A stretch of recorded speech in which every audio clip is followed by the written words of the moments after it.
మన government school పిల్లలు NMMS అనే జాతీయ ఉపకార వేతన పరీక్షకు ప్రిపేర్ అవుతారు. ఓకే. సో సార్ ఏం చేస్తాడు, డైలీ ఫస్ట్ నుంచి కూడా డైలీ ఒక పీరియడ్ 8th క్లాస్ వాళ్ళకి మ్యాథ్స్ తీసుకుంటాడు. మ్యాట్ టు శాట్ అని ఉంటుంది. సో ప్రత్యేకంగా తను పోయే పీరియడ్ కాకుండా ఒక ఎక్స్ట్రా పీరియడ్ తీసుకొని ఆ ఉపకార వేతన పరీక్షకు ప్రిపేర్ చేపిస్తారు.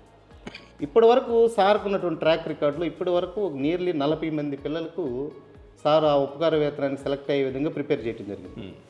సో టెక్నాలజీ అన్నాం కదా, సార్ ఏం చేస్తాడు, డైలీ ఈవినింగ్ గూగుల్ షీట్ ఒకటి క్వశ్చన్స్తో తయారు చేసి పిల్లలకి వాట్సాప్లో షేర్ చేస్తారు. ఓకే.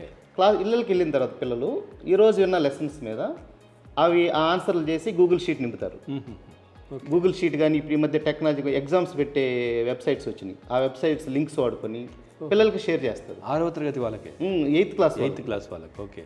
వాళ్ళు ఆన్సర్లు చేసి ఇమీడియట్గా సార్కి షేర్ చేస్తారు. ఆన్లైన్ ఎగ్జామ్ పెడతారు ఇండివిజువల్గా. ఓకే. అంటే సార్ నాట్ ఓన్లీ స్కూల్, అంతే ఇంటికి పోయిన తర్వాత కూడా హాలిడేస్లో కూడా పిల్లలకి ఈ టెక్నాలజీ ద్వారా కనెక్ట్లో ఉంటారు. నిజంగా అలాంటి టీచరు మీ స్కూల్కి, మీరు ప్రిన్సిపాల్గా ఉన్నటువంటి ప్లేస్కి రావడం మంచిది రియల్లీ సార్. నిజంగా.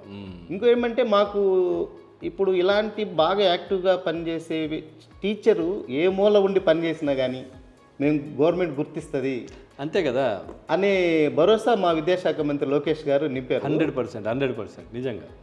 దట్టు సార్ ఇప్పుడు మాకు జాయింట్ డైరెక్టర్ మేడం గారు, AP model school joint director గారు ఈ అకాడమిక్ ఇయర్ స్టార్టింగ్ నుంచి కూడా ఇలాంటి ఇన్నోవేటివ్ ప్రాక్టీస్ చేస్తున్నటువంటి టీచర్స్ని బాగా ప్రోత్సహించండి, మన స్కూళ్ళు మోడల్ స్కూల్స్ ముందుండాలి అని బాగా మేడం బాగా ఎంకరేజ్ చేస్తున్నారు. ప్రస్తుతం సార్ చూస్తే ప్రైవేట్ స్కూల్స్ నుంచి కూడా మళ్ళీ రిటర్న్ గవర్నమెంట్ స్కూల్స్కి వచ్చే పరిస్థితి ఇప్పుడు కనబడుతుంది. వస్తున్నారు, మళ్ళీ వెనక్కి వస్తున్నారు పిల్లలందరూ కూడా. నిన్న కూడా ఏదో విలేజ్కి వెళ్తే కూడా అక్కడ కూడా సేమ్ ఇట్లాంటి సిచ్యువేషన్. అవును. సో ఇక్కడ కూడా అట్లాగే కనిపిస్తుంది. ఇక్కడ కూడా ఈ సంవత్సరం మా స్కూల్లో కూడా నియర్లీ 10% అడ్మిషన్స్ పెరిగినాయి. అందులో ప్రైవేట్ స్కూల్ పిల్లలు కూడా ఉన్నారు. ఒక్కసారి వెంకటచంద్ర గారితో మాట్లాడారు సార్, ప్లీజ్. Okay sir.